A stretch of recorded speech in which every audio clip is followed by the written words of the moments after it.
Injifannoo waboo zoonii lixaa guyyaa har'aa lixa Oromiyaa gara abbaa seenaatti waraanni mootummaa gabroonfataa Abiyyi waboo sakattaana jechuun oraalii afurii garasitti bobbaate keessaa oraalii 3 barbadeessuudhaan oraalii tokkichaa fe'e irratti ammoo nama 12 yoo ta'u namoonni 12 baroo damdamii hin qabneen waboon daaraa godhee adabee jira.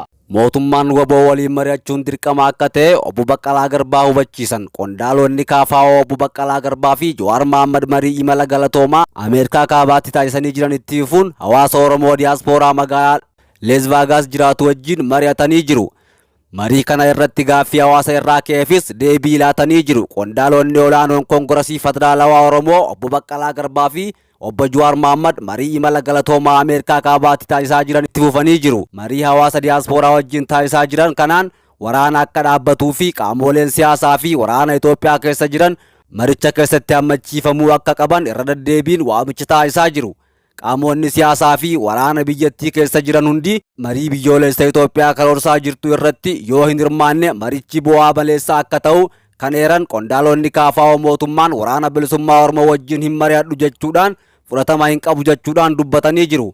Mootummaan Itoophiyaa waraana bilisummaa Oromoo wajjin hin mari'adhu jechuun madaala hin kaasu kan jedhan itti aanaan dura taa'aa duraa KFO obbo Baqqalaa Garbaa mootummaan akkuma addi bilisummaa uummata Tigraay wajjin mari'achuuf murteesse waraana bilisummaa Oromoo wajjinis mari'achuun dirqama isaati jedhan. Kun ammoo akka hojiirra ooluuf dhiibbaa taasisuun gahee uummata Oromoo ta'uu obbo Baqqalaa Garbaa hubachiisanii jiru. Paartiileen siyaasaa adda bilisummaa Oromoo fi Koongirasii Federaalawaa Oromoo Itoophiyaa keessatti nagaa fi tasgabbii waarinsa qabu fiduudhaaf mootummaan haasawaa araaraa gareewwan hunda hirmaachise taasisuu qaba jechuudhaan gaafatanis mootummaa waraana bilisummaa Oromoo wajjin hin mari'adhu jechuudhaan ibsee ture. Itti aanaan dura taa'aan duraa KFO obbo Baqqalaa Garbaa afeerraa waraana mootummaa naannoo Oromiyaa mootummaa naannoo Amaaraatiif taasisee ilaalchisuun haasawa taasisan lola Oromiyaa keessatti adeemsifamaa jiruuf mootummaan naannoo Oromiyaa loltoota naannoo biraa afeeruun lola saba uummataa gidduutti kaasuu fi biyyattii gara balaa hammaataatti geessuudha jechuudhaan akeekkachiisanii jiru.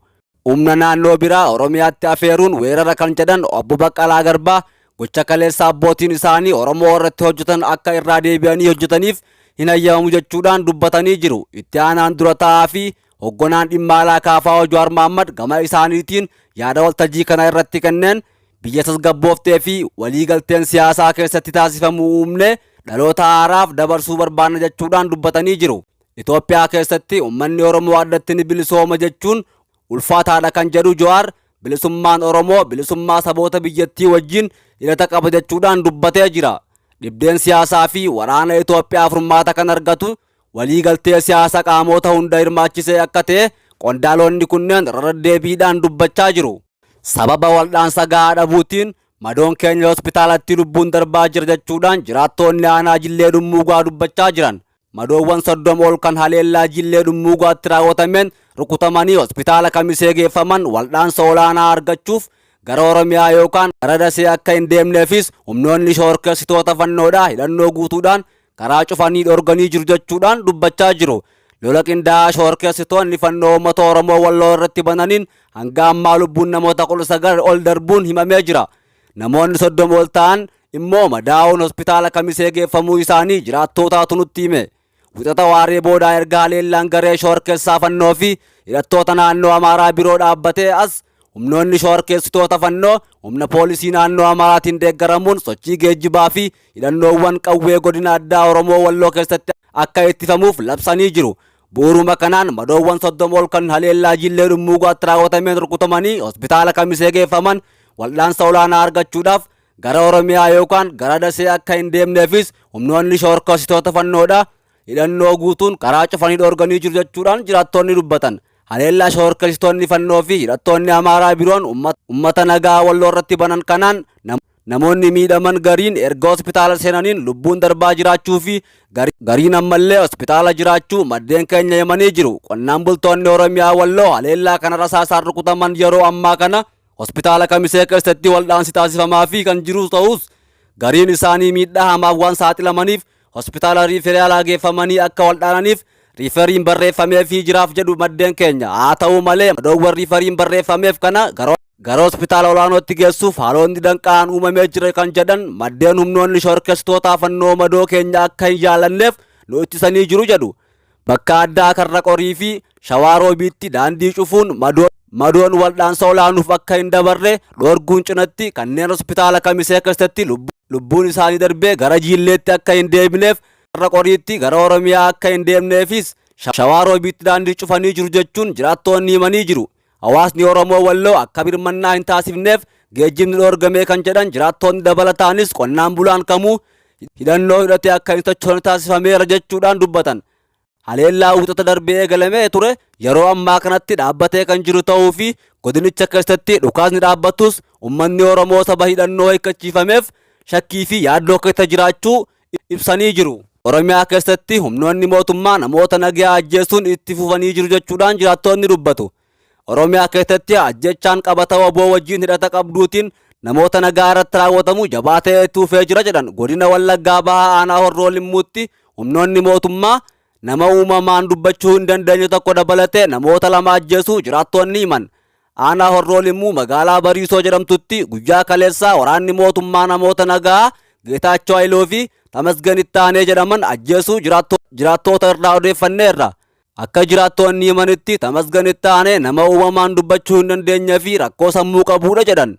Namoonni ajjeefaman lamaanuu hidhata qaamolee siyaasaa kamirraa'uu bilisa ta'uu kan ibsan jiraattoonni garuu sababa hariiroo waboo faana qabduutiin ajjeefamuu isaanii ibsanii jiru. Uummanni aanaa Gurraa Dhaamolee irraa buqqaafame gargaarsa barbaana jechuudhaan dubbachaa jiru. Godina Baalee aanaa Gurraa Dhaamolee irraa uummanni sababa rakkoo nageenyaatii fi beelaan buqqee aanaa Dalloo Mannaa qubatee deeggarsa namoomaa akka barbaadu himee jira. Sababa hidhattoonni naannoo Somaalee daangaa cahuun haleellaa uummata nagaa irratti raawwataniin aanaa Gurraa Dhaamolee ganda okkoltuu irraa kan buqqaan abbootii warraa kuma takka aanaa Dalloo Mannaa ganda Kal'ee Golbaa jedhamu qubachuu isaanii bulchaan aanaa Dalloo Mannaa Haaji Muhammad Awwal himaniiti jiru. Hidhattoonni babal'ifannaa lafaatiif naannoo Somaalee irraa daangaa cahuun haleellaa uummataa irratti banan daandii uummanni kun gabaa ittiin dhaqatu cufuun akka uummanni kun deeggarsa namoomaas hin arganne taasisuun ganda isaanii irraa akka buqqisan jiraattoonni nutti himanii jiru. Gandoota okkoltuu fi Abroonaa jedhaman irraa sababa walitti bu'insaa fi hongeetiin uummanni buqqee gara aanaa Dalloo Mannaa fi Dawwee Qaccaan baqatee abbootii warraa 1,300 akka ta'an jiraattoonni nutti kan himan yoo ta'u, kanneen keessaa kan aanaa Dalloo Mannaa ganda Kal'ee Golbaa qubatan abbootii warraa 1,000 akka ta'an bulchaan aanaa Dalloo Mannaa obbo Haaji Muhammad Awwal himaniiti jiru. Yeroo ammaa qataa fi sharaan keessa bulan dhiyaatanii fi jiraachuu kan himan bulchaan aanichaa garuu deeggarsi namoomaa uummata kanaa akka barbaachisu ibsanii jiru. Uummanni buqqifame kun qe'ee isaatti deebi'uu akka barbaadus dubbachaa jiru. Haleellaa shororkeessummaa tibbana magaalaa Fannootti raawwatameen namoonni hedduun ajjeefamuu isaanii gabaafameera. Akka maddeen biyya keessaa jedhanitti walitti bu'iinsa hidhattoota Fannoo zoonii Takkeel Waradaa Dungur keessatti ajjeefamuun namoota agaa'u lama hordofee eegalee Burtukaanii fi Siisaayitti miidhaa hamaa geessiseera. Walitti bu'iinsa wixata ganama eegale kun humnoota nageenyaatiin waan addaan citee fakkaata. Garuu walitti bu'iinsi kun deebi'ee eegaluu jiraattoonni himaniiru.